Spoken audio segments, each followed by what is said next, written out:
De nos jours, on a tous déjà voulu ressembler à un personnage de fiction, comme par exemple un manga, ou bien tout simplement d'autres œuvres. Peut-être même que certains d'entre vous ont déjà essayé de recopier cet entraînement, que ce soit comme Saitama avec ce célèbre entraînement qui est de 100 squats, 100 pompes, etc.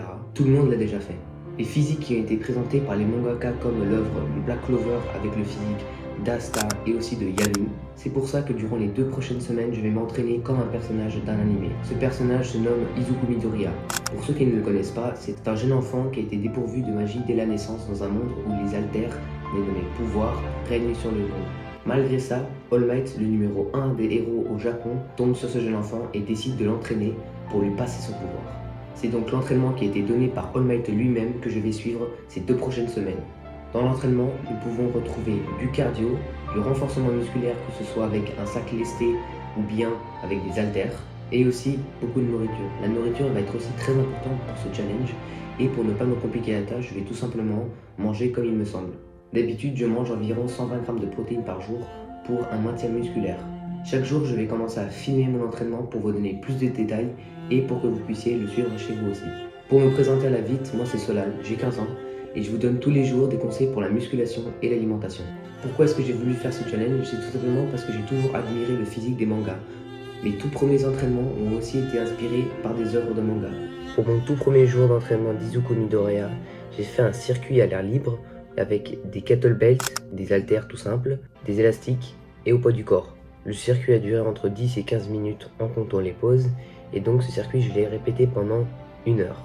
Pour le deuxième jour, j'ai tout simplement fait une course de 9 km avec beaucoup de dénivelé. Pour le troisième et le quatrième jour, je me suis tout simplement entraîné comme il me le semblait. Le cinquième jour, pour bâtir des muscles plus formels entre guillemets, j'ai tout simplement fait de la calisthénie.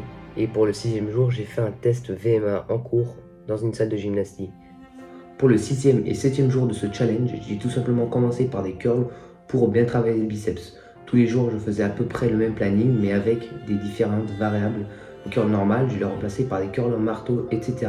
Donc ça varie un petit peu, vous n'êtes pas obligé, mais c'est un petit conseil. Donc j'ai commencé directement par des curls pour bien travailler le biceps, donc une série de 3 fois 15 selon le poids évidemment. Pump direct avec les bras, du coup ça te les rend directement plus gros à courte durée évidemment. Ensuite j'ai enchaîné avec du développé couché, donc pour les pecs évidemment.